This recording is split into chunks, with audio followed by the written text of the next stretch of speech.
How does one go from being a teacher to fulfilling their journalistic dreams by the time they're 29, to then taking over the world with their own show, nominations, awards, chasing crooks? This is the story of Devi Sankaree Govender, and if you're an up-and-coming journalist, stay tuned as well. Something special for you.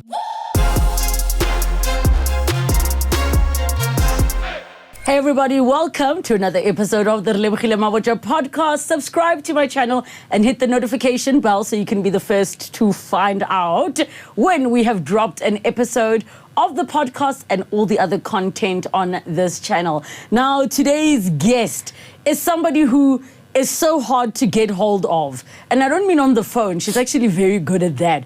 But just to lock her down because she likes chasing crooks. So she's running after them while we're running away. She's running after them. Devi Sankaree Govender! Woo, woo, woo. And my twin! And twins. But we share a birthday! different year, of course, but... what do you mean? We're literally the same age. Yes. Just 1 or 2 years. We just turned 40 this year. Yeah, I'm slightly older than you.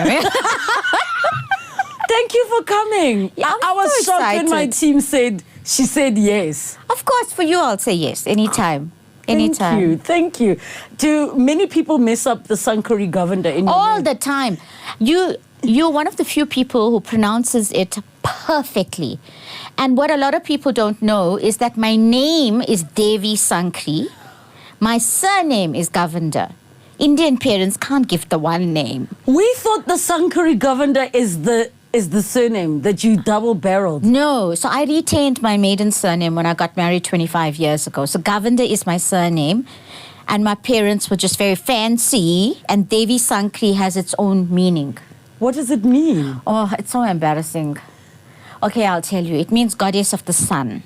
That's not embarrassing. That's beautiful. I know, but it's so highfalutin, like... No, but still. Like, who do you think of yourself? You literally can say, I am goddess of the sun. Even my parents said so. Imagine, I'm just picturing myself doing that introduction with my crooks. Hi, I'm goddess of the sun. Why didn't you pay the people? Please tell me then, what is hubby's surname if you did go His surname is Mudli. Okay. And my children have his surname. Oh, and it never bothers you that you guys don't have the same surname? Not at all. So you would have been Devi Sankaree Govender Mudli. Hell's bells. That's too much. And I didn't want to then load my kids with... double barrel. Like my daughter, Kayuri Govender Mudli. No, man. Kayuri, what does that mean? Oh, that means gold. Oh, that means gold. And your son's name? Sayuran. What does Sayuran mean? Angel, celestial being. I'm so going to be calling you the next time I have a child for names because... Please do. These are beautiful. These are absolutely beautiful. Please tell us in terms of your spirituality and your belief systems, because we know that the Indian community in South Africa is just so big and so vast. You get the Christians, you get the ones who are just, I just am here. And then you get the ones who are like straight up Muslim, but then there's the hierarchy of those that are very strict. Yes. What do you practice? So it's a little bit confusing with me because I grew up in a Hindu home. I look Hindu. Yes. With the dot. Yes. But apartheid made Indians stay looking Indians. What do you mean? So you couldn't marry outside of your race I group. got you. Yes. So I'm often almost confronted by Indians. There's a difference now, right? You know, the India Indians who say, and they think I speak an Indian language, Hindi. I don't speak any Indian language. When I watch Bollywood movies, I read the subtitles like everybody else. Like us? Yes. I'm fifth generation South African. So they get confused like, hi, bo. Okay, they don't say that, right? They say like, but that same kind of expression of, how is it that you look like that, but you cannot speak any Indian language? And I have to also ask another thing, which I'm acutely aware of from the Indian friends I did have, is how real the colorism still is, even in South Africa. Oh, very much so. So do you think you would have the same career if you were significantly darker toned? Here? Yes, in South Africa. Yeah, I think I would. Like, would you have gotten to be on TV in the time that you... Not on Eastern Mosaic, actually, because that was my first... Eastern Mosaic was the Bollywood-looking Indians, always. Yeah, but that was my first TV gig. It was Eastern Mosaic. Now that you mention it, I'm not sure, because they would have been Indian bosses, and I don't know how they would have seen that, because there was, at that time now in the mid-90s, there wasn't this need to be diverse in your choices. No, because the diversity extended to, have we ticked the Indian box? Yeah, finish and clear. It didn't matter what, but I mean, if I really think about the Indian woman, even like your Aishwarya Rai, you can see where the standard is. I don't know any like dark skin Indian women who are out there. Because even in South India, because I'm South Indian, so even as far as that's concerned, you'd find that you'll never find dark-skinned actresses. It's okay to be a guy, though, and be slightly dusky. No, but you still have to be good-looking, and then maybe if you're a little bit older, be a silver fox, right? Yes. So you can't be dark and not conventionally handsome together as a man. No, true. So Eastern Mosaic, maybe, I'm not sure. I don't think Carte Blanche would have cared. Because I think it's journalism. Yeah, and they were just ticking, I don't even think they were ticking an Indian box, to be honest with you. And also... Sorry, that's so funny. No, I don't think so. Someone at Carte Blanche says, we did it. We did it, guys. Indian box ticked. And also, Manu Padiachi worked at Carte Blanche. He was very dark-skinned. Oh, yes. Remember? But the standards are not the same for women. The standards are not the same for women. But you were asking me about religion, right? And what's my philosophy and belief. So I strict Hindu home, but I went to Catholic convent school up until standard 4. In KZN? In KZN. Not a fancy convent, because when you say convent, then people thinking St. Anne's, the one in Maritzburg. No. This was state-aided. I see. But, I mean, we went to church, catechism classes. I did everything. But it gave me an indication very early on that there were no differences between the religions at all. Everything teaches the same thing. I learned that early in high school because we had a really brilliant religious studies teacher who would equally do that whole correlation of saying in the Quran compared to, you know, the Bible, and you realize it's so similar. Yeah, no difference. How did your family, though, feel about the fact that you're going to a Catholic school, meaning that there's mass and all those things? It didn't bother them? I mean, the St. Anne's has been there for like a very long time, old school. And you said St. Anne's. Yeah, but this is the St. Anne's state-aided Indian primary in Mzito.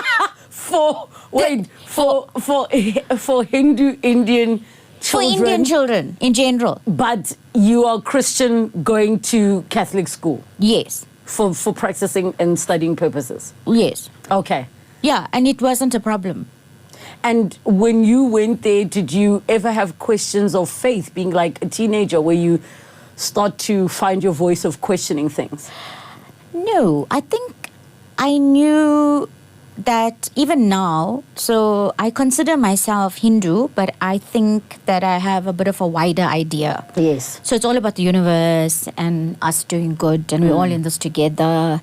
And if you're going to be a meanie cow, then meanie cow things going to happen to you. So that's how I've raised my children like that. Yes. So even my kids, the most embarrassing thing happened where one of my very good friends took my kids out for a movie once, and she had, you know that Hanuman, you know they call it the monkey god? Yes. So when you're in India, they have it dangling from the rear view mirror. So Hanuman is like this, like he's flying. So it's like a protection thing. Yes. She said to my kids, so who's this? What do my kids say?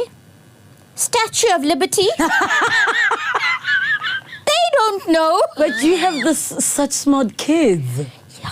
Like, guys, I'm trying to get tips on how to turn my child into a pro golfer, because Devi Sankaree is, and I'm going to remember to always say your name in full now that I know which that you know. The Sankaree goes where, at the beginning, not the end. But she had a teenager pro golfer. So she's just turned pro this year. Oh my gosh. But she's been playing golf since the age of about 4. And Indian people don't play golf. Old? Now, how old? He's 4. No, man, he's not too old. But he argues with us. Yeah, but see now, golf is a thing where you can't force the children to do it. Because if they don't like it, they don't like it. Can you? She liked it. I played to my kids' strengths, always. So whatever they did well in, Yes. then I said, okay, let's give this a try. But she's crazy about golf. She's 24 now. How were you introduced, though, to golf? Did you? Hey. I love how I you, will tell you. I love how you did the Bollywood I head. will tell you how. So we lived in Durban then, Yes. and I went to the Pick and Pay in Musgrave. Yes. So you know that bargain bin they have near the till of all the things they can't sell, so Yes, it's marked it's in down. there. It's that mesh thing, Yes. like in a cage. There was a plastic set of golf clubs in there for 1999 SA Randelas. And what? This was back in what year? This like is back 20 years now. ago. This is back in 2004, 2005. Yeah, so this is about 20 years ago. Yes. Yeah. Yes. And I picked it up, paid for it, together with the bread and the milk and everything else, brought it home and gave it to my daughter. She fell in love with these clubs. She slept with those clubs that night. And in Indian parents, we don't let our children play outside in the grass and the dirt. You'll get sick and fall and get hurt and all of that. We don't like that. She played with those clubs inside the house, up and down, all the time. And I said to my husband, I actually think she's quite good. And he looked at me like, what do you know about golf? No, but the part what made you think she's good? There was just a way that she did it. But now I don't know now if it means anything. So we moved to Johannesburg in April of 2005. And I said, just take her to that World of Golf place. Yes. I don't know, Woodmead from Lenasia to Plaza. I don't know what They're is gonna in come this for town you now, in the, right? in the comments. No idea what is what here. And he took her, then he phoned me from there. He said, listen, they're saying that she's got a natural swing. My response was, and how much is that going to cost now? Because we just moved to Joburg. My son is 16 months old. I'm figuring out this whole thing. And that's how it started. Were you already a journalist when the relocation was happening? Yeah. And were you relocating because of a job opportunity? No, we actually relocated because my husband. So he got, that old-fashioned word, promotion. Got a promotion. Which means somebody else paid for the Stutterford van lines.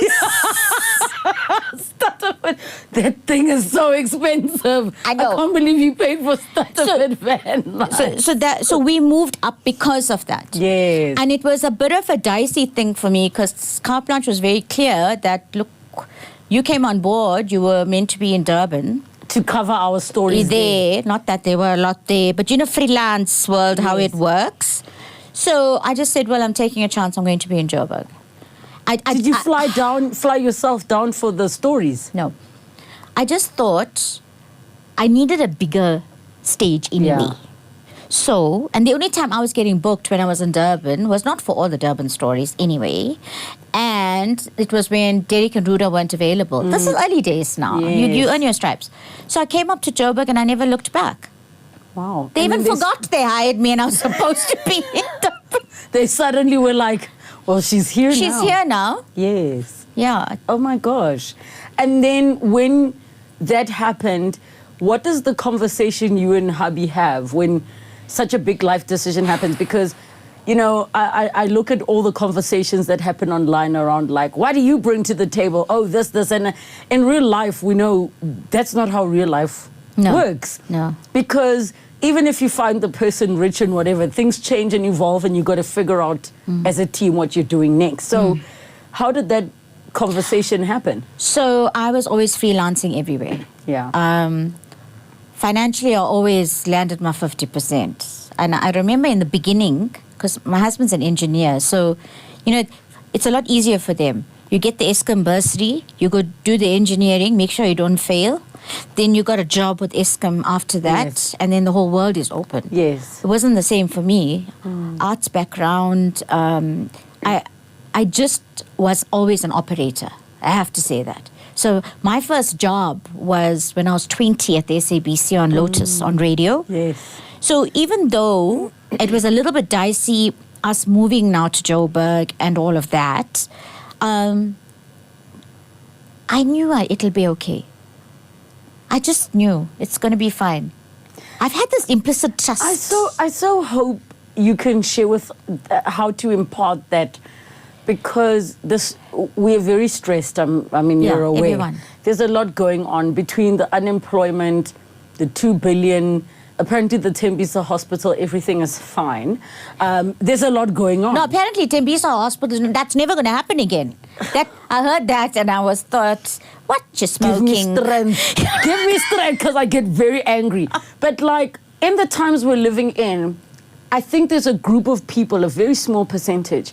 The reason they're okay is not necessarily because they're significantly richer or doing necessarily any better than everybody else, but they're not as stressed. They don't have the anxiety because there's something in them that's like, it always works out. I've always had that. Wow. Even as a Virgo, being an overthinker. Overthinker, over this, over everything, right? I just always had this trust that as long as I make a contribution to people around me in any kind of way, I'll be looked after by upstairs. Whatever is upstairs. I just always knew that. And I find that the more you start plugging into that kind of thinking, don't sweat the small stuff. It will always work out. And if you distrust, what do you mean it will always work out? How do you know that? Okay, so go back in your life. Did it not always somehow work out? The fact that you're still alive today now. Yeah. Yeah. Exactly. So the more you start doubting that, then you're calling things to you now that shouldn't be there. It's just been a mind shift switch that my mom was always very positive. So that also was a big thing. And she always said, you can do whatever you want to do. You can do this, you can do that. Because she always wanted to study, but she married my dad, arranged marriage. And then, yeah. Tell me everything. So my mom grew up in Nanda on a farm. Her dad was a market gardener and a sugarcane farmer. And my dad grew up on the south coast, Umzinto, which is where I come from. Yes. And his dad was also a sugarcane farmer. Now, it sounds very glamorous. I'm talking small time, guys, small time. Not like farms like Stellenbosch. No. Don't get the wrong idea here. And my dad and back then, eldest son, eldest grandchild, they scraped up the money and sent him to Scotland in the 60s to study optometry. Oh. Because you couldn't study here. Oh my goodness, because of apartheid. Yes, that one. And now, remember, Indian people, I keep saying this, we have to be the dogotelas, right? And you can't just be a GP. Did your parents say, eyes, that's where you'll go? We have not seen many Indian optometrists in the area. When he came back from Glasgow, he was the first optometrist on the South Coast, serving that entire South Coast. No. Yes, and my dad was not a business person. Here's the thing. He treated people for free. Yeah. I knew it. He'll give the specs for free. And people would bring vegetables from their market garden, and he'll come home, the boot will be full of cauliflower, and so that's that. And I think that whole thing of giving back, my grandfather was also like that, was the thing. So anyway, they were traveling salesmen in those days. Now this is the early 70s. My dad is fresh back from Scotland, and the traveling salesman went to Inanda and then came to the South Coast. And then my grandfather said, I've got the son now. We need to settle him down. And that's how the introduction was made. So he said, I've got this son, and somebody said, I've got this daughter. I've got this girl. We know this. I know this girl. I know the family very well. They're also into sugarcane. See, themes. And that's how it happened. So when they then did the introduction of them, it was like we're introducing you to someone, but it wasn't necessarily, I assume, we're introducing you to someone to marry. It was meet this person, give it a chance, and they were like, are we doing this?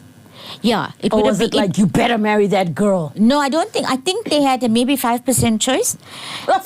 Because, hey, it would take at least over 2 hours to travel from Umzinto to Inanda in those days. There was no N2.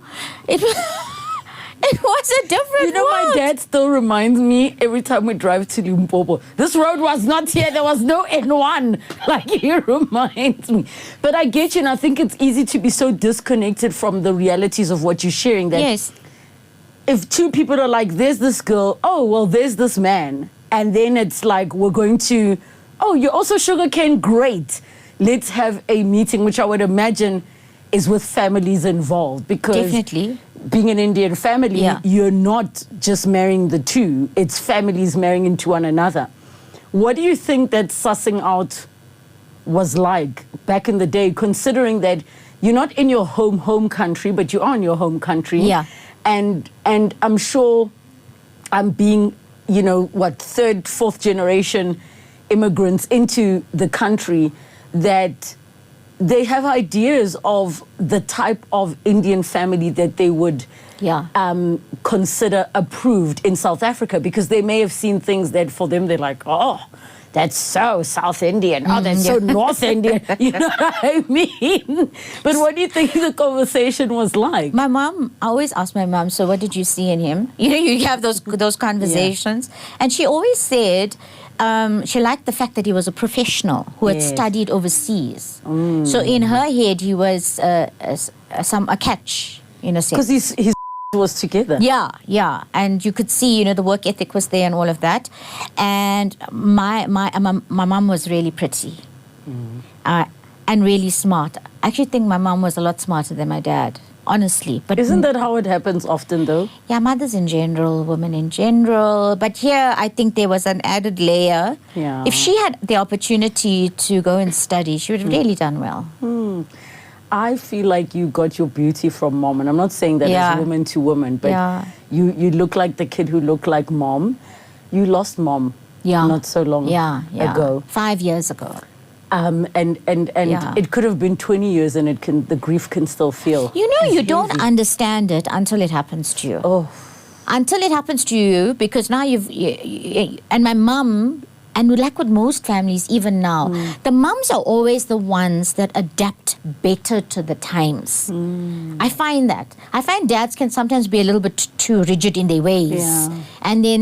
And you'd find a lot of dads have problems with their sons, because now you got the two bulls in the kraal, and then we're not adapting. So my mother was like that. She was a very open-minded person and very progressive in her thinking. And it was just my sister and I. And for me, I always said that was a blessing. Her first child passed away. I'm in a sense the second child. Wow. Yeah, but it was a thing of like lived for a few days. Oh. That kind of, but had the baby and all of that. And that child was a brother. I would have had a brother, in other words. I came a year later. And it's going to sound like the strangest thing ever. I'm very glad that I didn't have a brother. Can I tell you why? Yeah.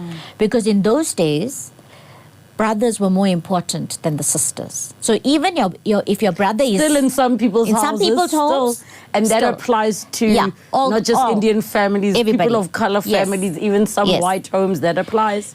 To the point where, I mean, if I looked around me, girls I knew were ironing their brother's pants, making tea, all that kind of nonsense. Ironing your brother's pants. Like, imagine.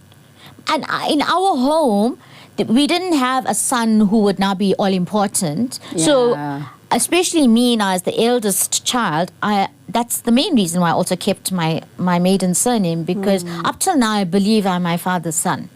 I get it. Yeah. I get you. Yeah, no. I had cars and tractors, and I played with those things. I wasn't really interested in dolls and girly stuff. And they encouraged that.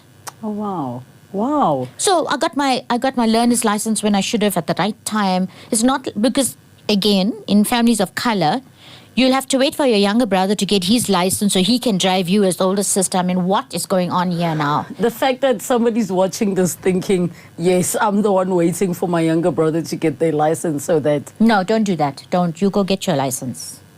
Go get your license. Yeah. Okay, how do you process and deal with grief? Because it is a journey. Very hard. So hard. And my mom was ill. So my mom was diagnosed with breast cancer in 2013, did the treatment, everything was fine. And then it came back.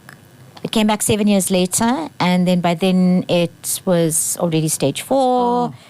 and then she was getting treatment, and there's not much you can do at that point. And she had a very aggressive kind of cancer. Yeah. And then we went into COVID. Now, let me tell you, if you want to understand trauma, let me explain what kind of trauma this was. Yeah. So 2019, I decided I'm going to resign from Carte Blanche. I'd been there for 18 years, and it was time for me to go and do my own thing.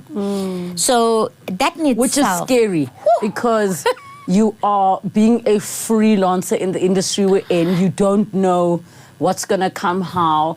And sometimes opportunities won't come if you don't leave, because the fear is she's the Carte Blanche girl. Yeah. But you reach a point where you're like, I actually want to be more than just the Carte Blanche girl. Yeah, and I wanted to be my own boss. I wanted to be able to make the kind of investigative television that I felt and tell the stories that I felt needed to be told. So I make that decision. Now I know I'm going to E. I know that. And remember, that's already a big thing. How you're leaving pay channel and you're going to free to air. This is 2019, before streaming services were hitting the pops. And thank you for reminding us, because it's easy for a person to be like, very easy. Because what now, are you talking about if I say that now, you'll think, And the context is, guys, Carte Blanche, when it came, I still remember the Mnet decoder. It was one of the flagship shows, together with your Igolis and things. Yes. So it was always seen as a premium, higher status, premium product that only certain homes had. So if you're going from there to everybody now can access you. Yeah. And you're chipile now, right? Like hello. So in my mind, I started to see what the streaming services were doing. And I started to realize that I needed a bigger audience. Not so that I can be more famous, but because after a while it starts getting to you that you're doing investigative journalism that only a small percentage of the country can watch. Yeah. That knocked me so hard. So I thought, even if this streaming service thing doesn't work out, I would still be on a larger platform, which means I can do stories that impact more people.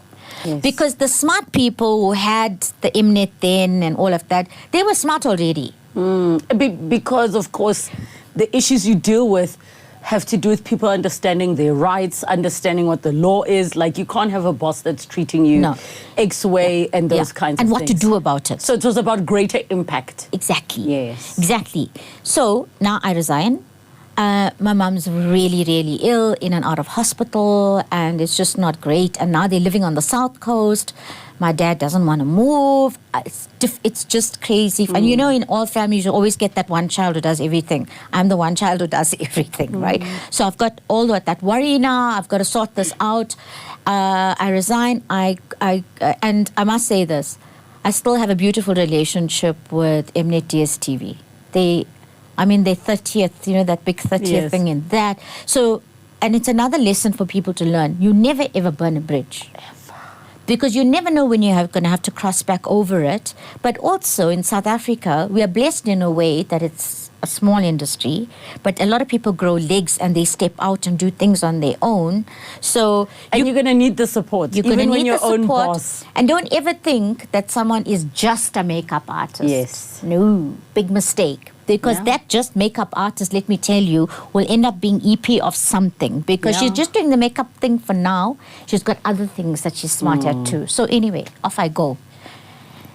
Hey, and then COVID happens. Now, I start at E on the 1st of Feb 2020.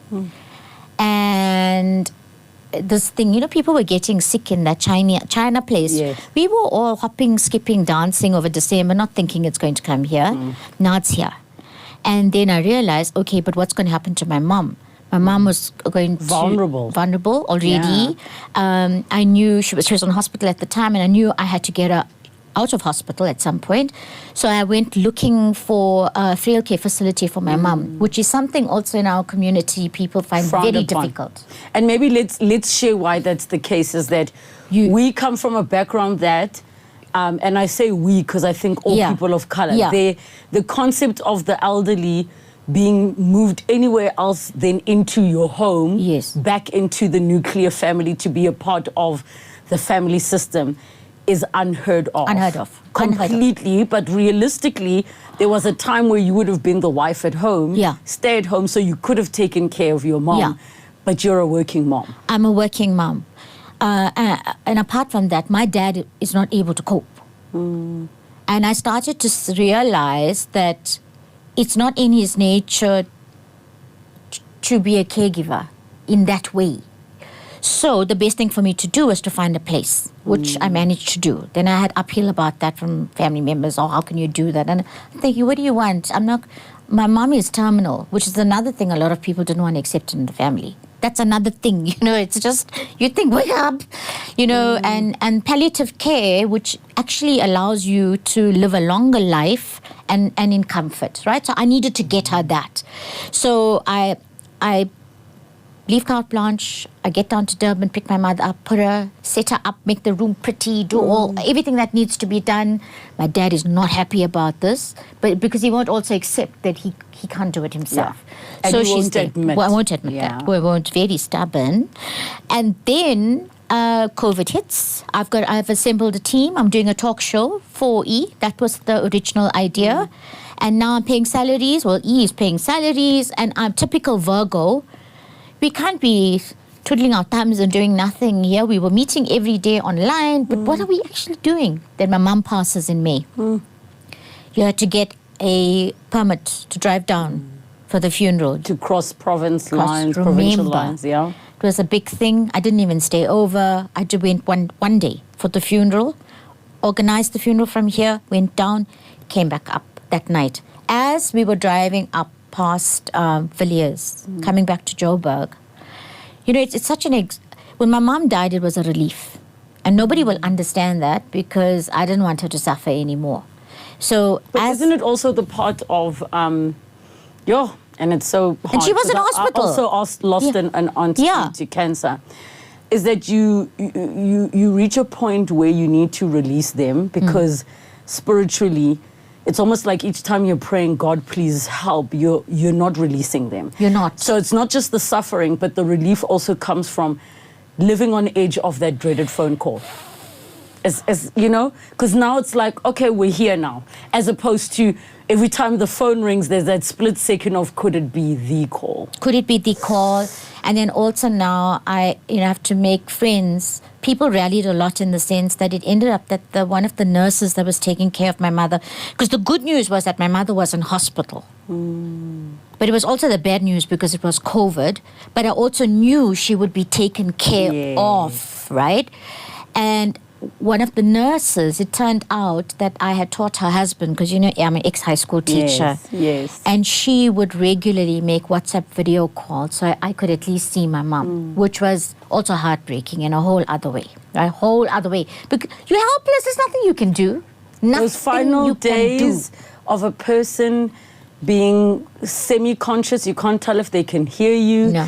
They're not moving, they're not breathing properly, they're not eating anymore, they're in constant pain. And I've got to make arrangements for my dad to go see my mom, finally, because he also couldn't see her. COVID, all of that was going on. And when he finally went to see her, it was Mother's Day, and she wasn't responding. I mean, I think for him, that's when it became quite real. So anyway, now we're at Villiers coming back from the funeral, and I had this amazing experience. I cannot explain it.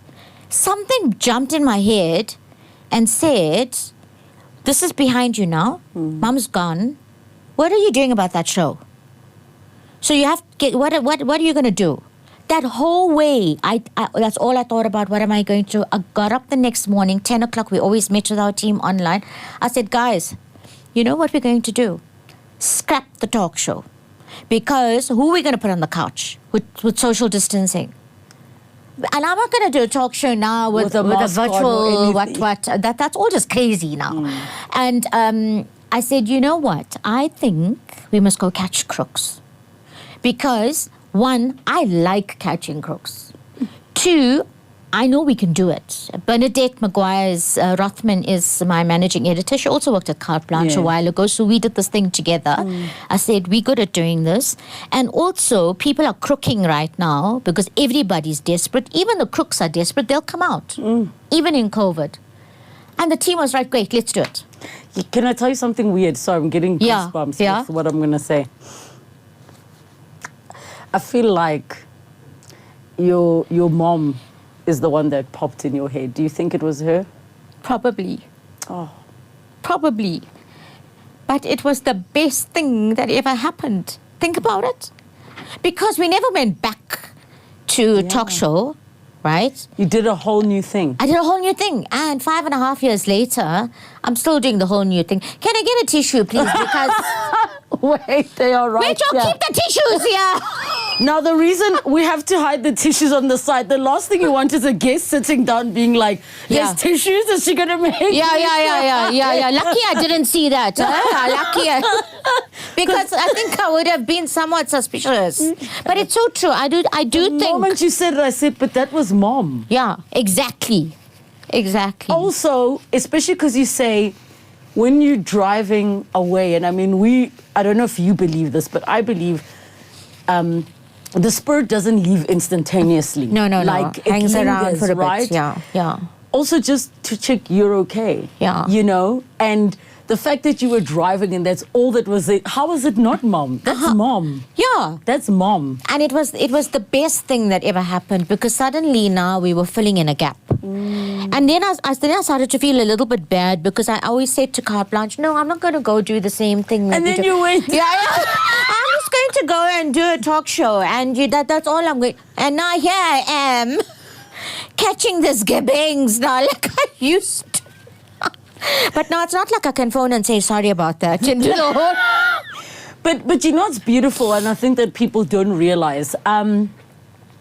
We also in the industry have this beautiful camaraderie that maybe we don't speak about. Where we know that what looks like competition, it's important for everything to do well because the ecosystem is better. You don't need a one carte blanche. You need multiple for the industry to grow. The same way that me doing a podcast, it serves my podcast for other podcasts to grow because then sponsors say, hey guys, let's sponsor podcasts. So let's, you know. For me, it's like, and I wish more people can start to understand this. There is enough sunshine for all of us.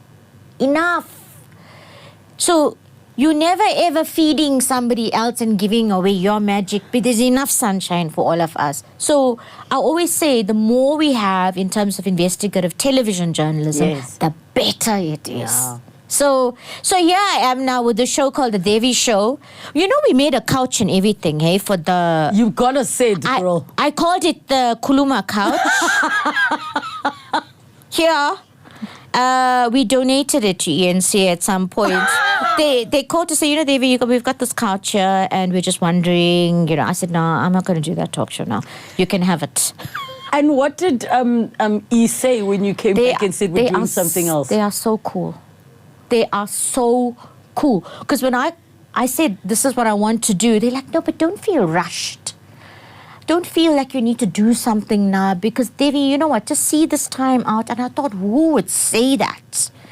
Because you're paying salaries. You know, I that's, for me, the rands and cents of everything has to work out. Because, especially in our industry, if the rands and cents are not randsing and sensing, then last season. That's how it works. But I think we're fortunate enough in different spaces. I mean, I received great grace from SABC when I was doing Unpacked. When I just given birth, they said you can breastfeed the baby on set. And I know we hear horrible things about the industry, but there are individuals and managers and, you know, people who really do look out for us. Yeah. But I think the reality is, and I don't know, being a fellow Virgo, our nature is to want to jump straight into things. Do you think you gave yourself the time? Because I would be so mad if I'm trying to get back into work and people are like, but you've just lost your mom, please take some time out. No, I don't want time. Want to. I don't want the time. I don't want to sit there and think about what happened. It happened now. I'll process it at some other stage. I did need a distraction. That's 100% for sure. But also, I did know that I needed to get on with it now. Because that's my mother, by the way. Her birthday is on the 4th of September. So, fellow Virgo. So, I knew exactly what she would have been saying. And she always said, don't sit around and cry and waste time and waste tears. You make yourself ugly. So, So mothers be like that. mothers are like that, straight talk. So I needed it. I didn't need to grieve it. The grieving would come, and it came. But that show, I think, fixed my head. Because people around me were collapsing, and people around me were just losing their minds because they couldn't go to work. And it was an ugly time. Me, I went and sewed my own masks to match my outfits, right? Catholic convent school girl, and my mother was a seamstress. So I went, bought my shwe, my shamdo, matched the outfits. I said, no, this is what I'm going to do. Sewed it on my emphasil, and I got on with it. Yeah, yeah. You just said something. You said at some point the grief did come. Yeah. How does it manifest for you? Mine shows physically. My immune system starts to crash, and then I'm forced, like the voice you just have to do nothing. You see, I think the difference for me was my daughter also had the scholarship to the States, the golf scholarship to the States, and she was going to leave in September of 2020. So I don't have time here to grieve the fact that I left Carte Blanche, to now I've got this whole big new thing and it has to work, to I've lost my mum, and now the next problem, it's a problem, my dad's alone, and then I've got this child who's leaving, and there's a global pandemic. So she, in the end, did 6 months here online, and she was so frustrated because it was a golf scholarship, which is also academic. So she left in January of 2021. So I was more concerned about keeping all of them together. I think my son must have been grade 10 or something like that. He was online. Online worked very well for him. He learned something about himself. Which is? I can study. And that's the year he woke up, actually. And just academically started to fly. So there was a lot. But that's why I started this chapter by saying to you, let me explain what actual trauma is. Yeah. And the fact that it was all happening at the same time, the way that it is, because even positive change can be traumatic. Because now your daughter, didn't she leave at 15 or 16? No, she finished matric. But she finished early. No, she finished normal time. 18? Yeah, she finished at 18. Okay. Yeah, she had just turned 18. And then she left. Remember, the year starts in September or something like that. to May, June. So then she left. So she was off, put on a plane. Only Etihad was flying, I remember, at that stage. The double masks and everything, and sent her with the ivermectin too, because someone said it worked. I just didn't care. Just take the things. If you need it, I'll tell you. Yeah, what to do. Yeah, just take it. My goodness. Yeah. Did you not also have that sense of loss of not having your baby girl with you? And I am not that mother who's going to cry at the airport. I never cried. Anytime. There were some times we only saw her 9 months later because there would be Omicron or there'd be something else that was happening, and I never cried. I would, even on the phone, I'd be how was the day? Yeah, Mom, there's this. I said, so what's the plan? What do you think you're going to do? Make them come up with the ideas, workshop it with them, and say, give it a try. I would vote for that. And just be that strong mom. You would cry and be upset later, but my parents were never the parents that were, we miss you, when are you coming up? No. Because that's a generational curse that you also can't take into the next generation. Oh my gosh, having the crying parents, the woe is me. No, please. My parents weren't that. So when I come across other parents that are like that, I always want to give them a big smack. Stop it, man.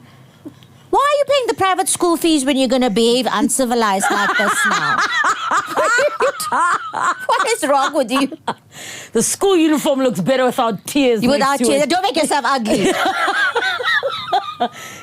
In terms of dad, because we know that men have a harder time with loss of a spouse, how did he cope in that process?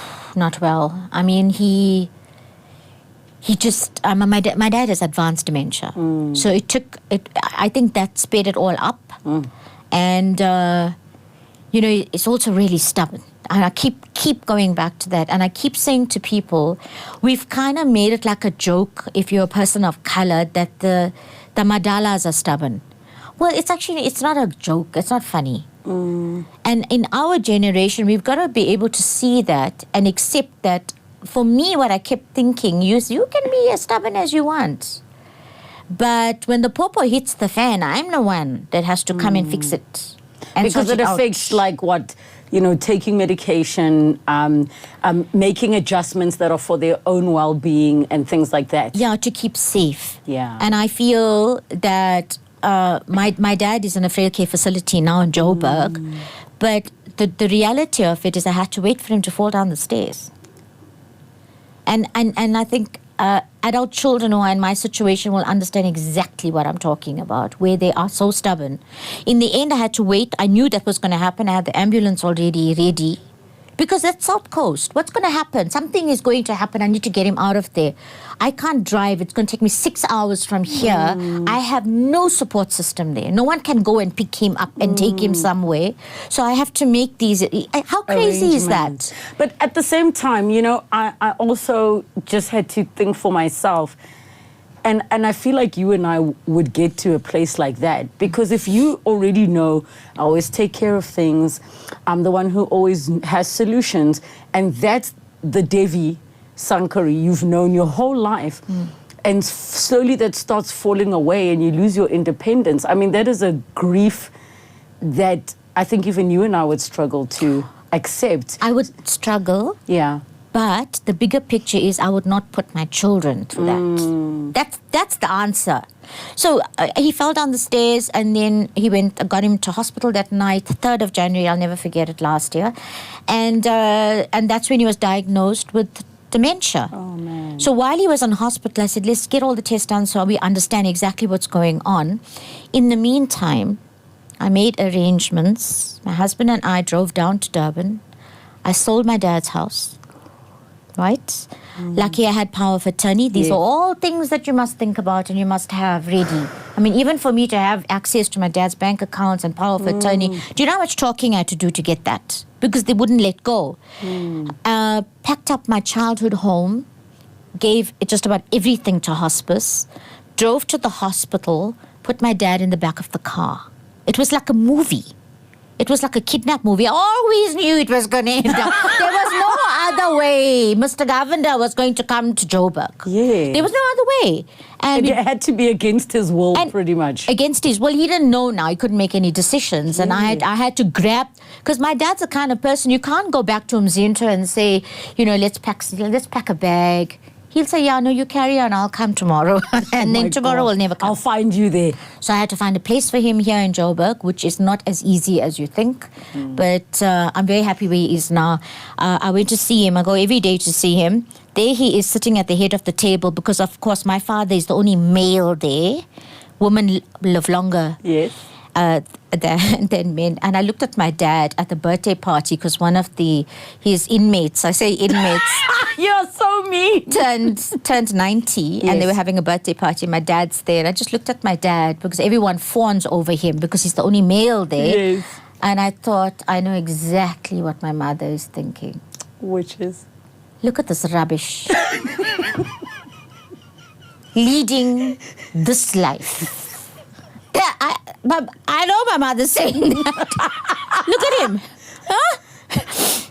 Yeah. Smiling back. Yeah, smiling back, having a good time. So he doesn't know where he is. He doesn't really recognize me. And that doesn't hurt me. I tell you, having my dad here with the advanced dementia, for me has been a blessing.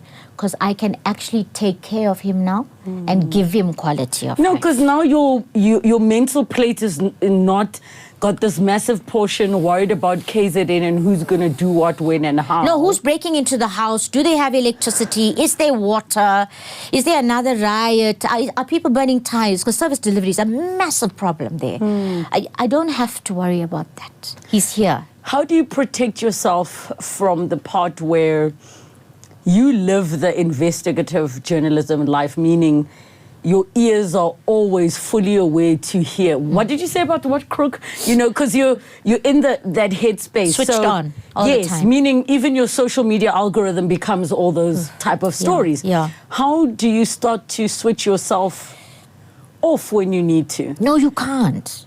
You can't switch off because this is a 24/7 Calling. Hey, I was thinking that. Yeah, it's not a job. It's calling. And I love what I do. But what I only realized, I think, after my mom passed away, and the moment I brought my dad here, it's so crazy. I have this saying, please don't judge me for it, right? But in life, sometimes you need to lock all your monkeys in a cage and you keep the key. So are the monkeys the voices in your head? No, it's not me. I'm not the monkey. Okay, help me understand. Which are the monkeys? Your problems? It was like my dad. I see. I get what you're saying. I look, he's got a very nice cage. It's gold. It's got emeralds and sapphires and rubies and everything. But I think to myself, some people self-sabotage, and they don't even know that they are doing that. And I always think, imagine if my parents were here. I don't know. Maybe my mom would have had better care. Maybe there was all of those things. So I'm learning to switch off now, only now, because imagine telling someone like me, like 2 years ago, oh no, go learn to meditate. In the meditation, I'm writing on the ceiling, phone dad to check in on the medical aid for him. You know, those kinds of things. Now I can do that, which is why I'm using the analogy. And nobody must take the monkey thing as an offense. Please listen to what I'm saying. Take your problems and try and put them in a place. And only now I can do that because my dad is in that situation. I couldn't do it before. The reason I get it completely, because you're my twin. Yeah. And we are A-type control freak personalities. Yeah. Your mind is at ease. At ease. With something being fully in your control. Yeah. And it's created space for you to take care of yourself. You got the English there, man. I could never, ever just... Even yes. capacity. Yes. Time. Totally. That's it. Yeah, I get it. So the minute that happened, I am a different person. I'm in control now. I know what's going on. So what I do in terms of the so-called balance, yoga is my thing. It is my thing. And I discovered yin yoga, which is the long stretches. Go Google it and you try classes online. I do it at the gym, so no fancy yoga school or anything. At the gym, it's great. And I've discovered sound baths. I love them. Hey. Ooh. I fall asleep. Imagine. I don't fall asleep during the day. Or in public. Or in public. You would never fall asleep in public. My yoga bag, it looks like I'm going camping. I've got the blanket, the aranda is there, everything is there. And I've learned finally what it means to take care of myself. You've discovered yoga. Yeah. And you also know about chakras. Yeah. Have you yet practiced it in the way that it's all connected? So in the yoga classes, we do that. Yeah. We scrub the chakras there. Yes. Often.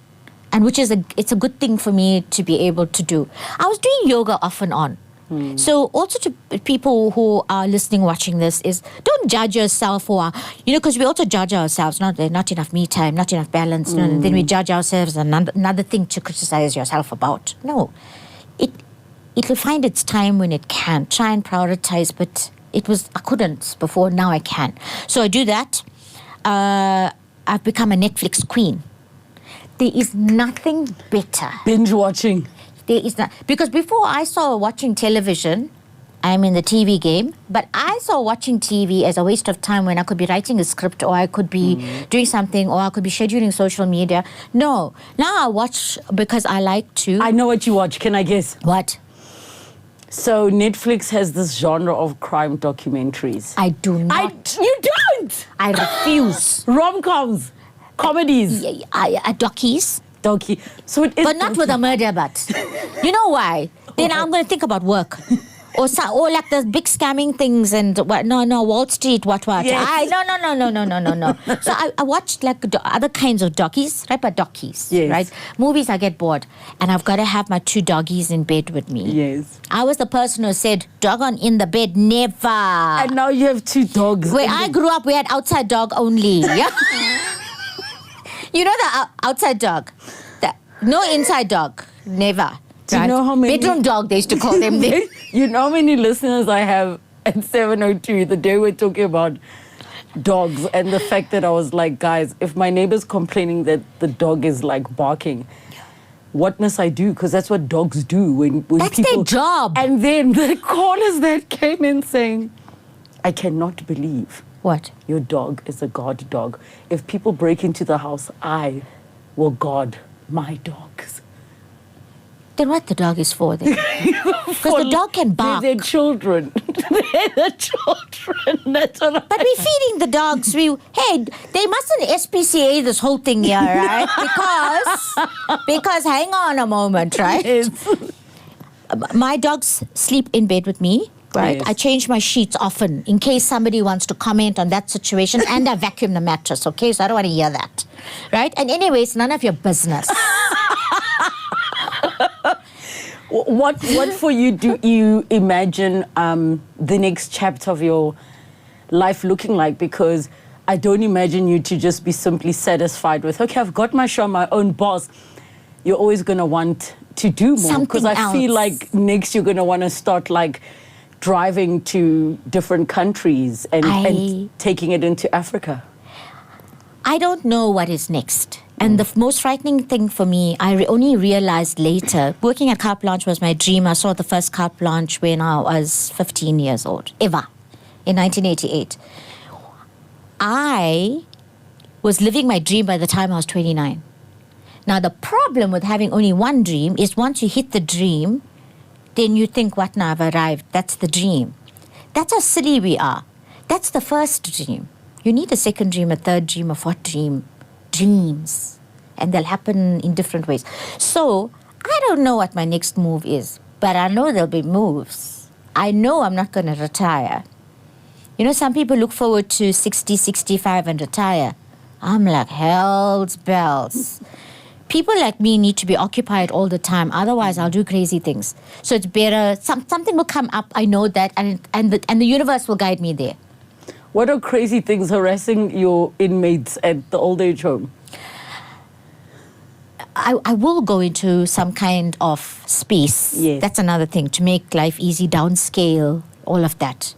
I don't know, but it's very difficult to age on television. That's the other thing I wanted to say. Let me tell you. But you do not look your age. Thank you.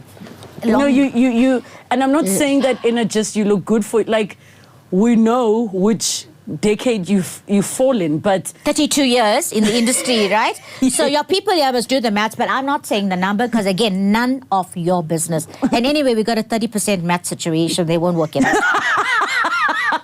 she's talking about you Gen Zs. We didn't have 33% in our... No, are you crazy? And in my household, the pass rate was 18%. But on a serious note, Yeah.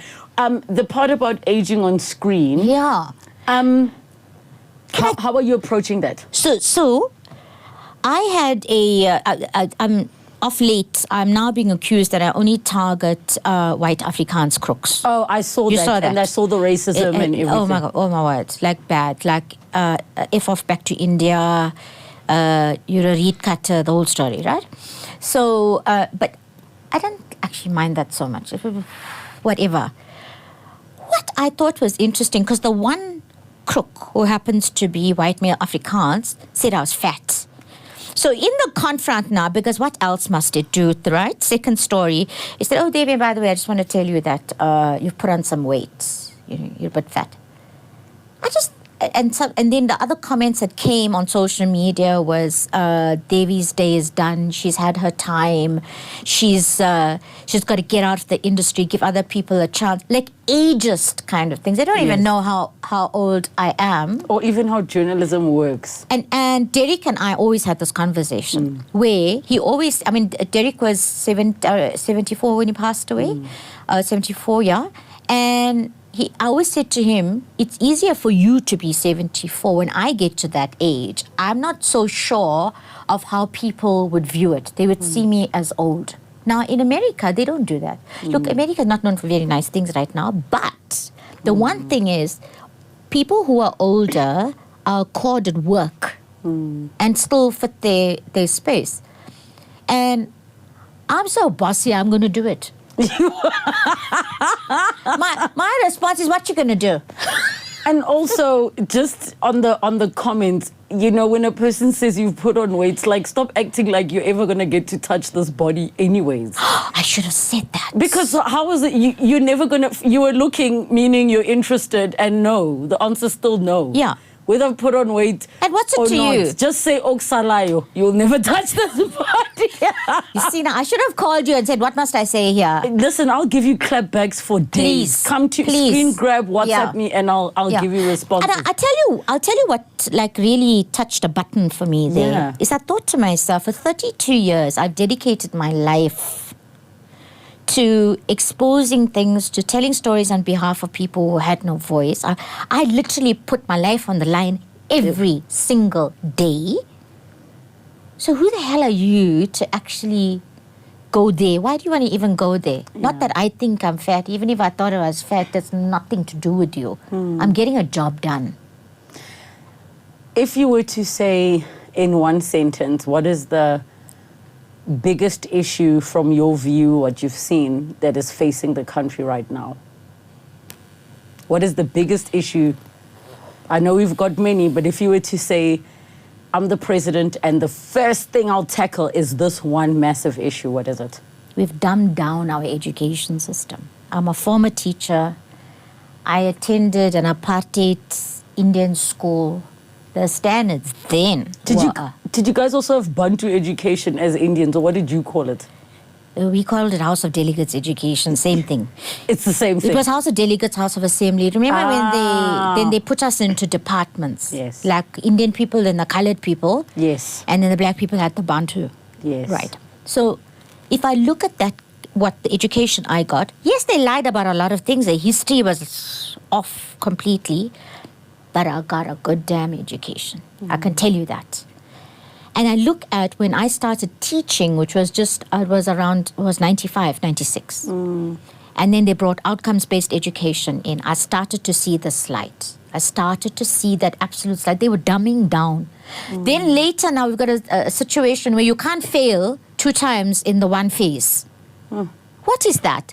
So now you've got teachers pushing kids through who don't deserve to be pushed through. So in other words, you can be a lifer now at high school, but it'll take you, within 8 years, you should finish high school. But not just that. So I also heard that, you know, even with issues of basic maths being taken out of schools, that sometimes teachers or the school will encourage you to leave pure maths, go to maths literacy to maintain the pass rate.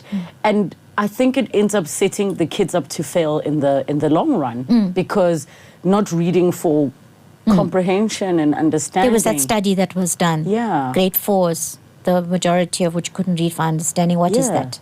And I saw a teacher just losing his mind in front of students who looked like maybe they were, I don't know, I nearly said standard 4, grade 6, grade 7. He's losing his mind, he's swearing. And all I felt for him was empathy because the entire class failed. And he says, like, I was up till 3 in the morning and all these teachers on the comments saying it's no longer, you know, something that we can keep doing because the system is failing. Everybody, they don't get overtime, they don't get all these things. And people will think, oh, well, you work till 1 o'clock. And but holidays? Yes, but you're preparing. You're doing a whole lot of things. Yeah. What can you share with us that you think could assist with the problem for teachers in this country? It starts at home. People, it starts at home. If you can't parent your child, then you want that teacher who's there for the one subject to sort out all the problems that you as a parent are responsible for creating.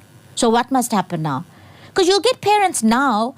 I remember in my time, if you didn't do well in that prac test, the teacher will see my father there in the village of Umzinto and tell it what happened.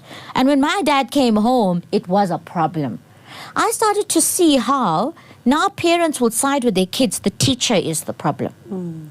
So it's even if we pour more money into education and give teachers more support, if we don't fix what's happening at the root cause, which is in the home, that's parents themselves, I don't know what they think is going to happen with kids right now. I don't know how they set future-proofing them and setting them up for life. So it's back to basics. It starts at home. Final words that you want to share with everyone. Have we had final words already? Wait. Before final words. Right. There's something we do on this show. What you do? I really forgot. What you digging there? Don't worry. Okay, I must close my eyes. Yes, close your eyes. Don't worry, it's not a cockroach or a snake. Oh, look how you open your eyes. Okay. I love soul cards. Can I open my eyes? Yes, you can open your eyes. I love also do soul and stuff like that. And I just find it's just, I don't know, it's something that I like to share with people. Yeah. Especially because I'm on my own healing journey. Yes. Exploring my spirituality. Yeah. I pull one every day before I go to bed. Okay, tell me when to stop shuffling. Stop. Okay, now draw a card and give it to me. So this is how I draw, right? I draw where I feel heat. Yes. It's a long story if you want to know how that happened. Right? But anyway. All right. If your life were a video game, which level would be the most difficult to get through? Level 1. Why? Everything is level 1. Everything that we try is level 1.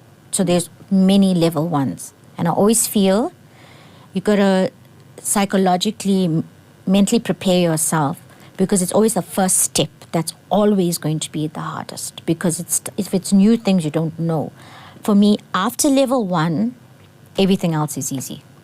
You are the first guest that I'm using my new cards on. And these are different, but I absolutely... Keeper, it's a keeper. It's a keeper, right? Yeah. And I like what you said, because I think the lesson is also it may be difficult to do the first level, but once you've gone through the first level, meaning trying new things, it's easier to get to the next one. It's so important to build an elastic brain that it can be pulled in every possible direction. A tree, if you don't bend, you'll break. Look at trees. You'll see them in the Cape, especially with that wind all that way. But they're bending. We also need to learn to bend, because if you don't, you will break. And now the final thoughts from the Devi Sankaree Govender. The tree thing was nice. I You're like, I can't think of anything better than the tree. I think the tree, that was very good, I think. Is that, I think you want something else.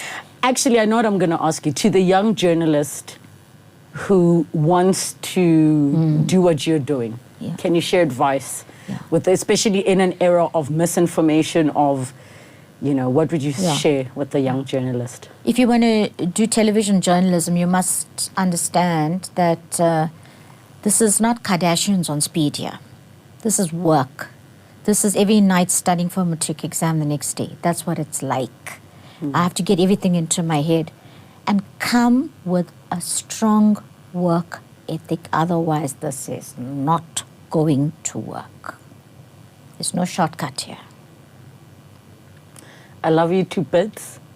Every interaction I've had with you is memorable. I can name every single one of them. True, me and too. I am beyond honored that you took the time, because I know you don't do the podcast thing.